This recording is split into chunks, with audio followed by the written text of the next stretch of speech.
Ya saudara, calon wali kota Makassar nomor urut 1 Munafri Arifudin menggunakan hak pilihnya di TPS 3 SD Mangkura. Pasangan calon yang didukung 10 partai politik ini yakin akan memperoleh hasil yang maksimal dalam perolehan suara.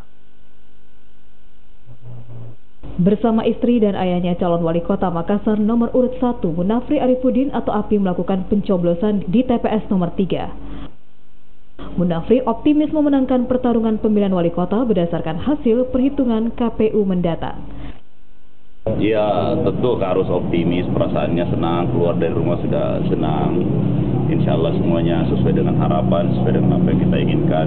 Karena segala usahanya kita telah lakukan, sekarang tinggal kita serahkan kepada Allah Subhanahu Wa Taala seperti apa hasil yang akan terjadi. Sekarang ini tidak ada beban karena melawan kota kosong. Iya, alhamdulillah semuanya jalan Tuhan, semuanya berjalan sesuai dengan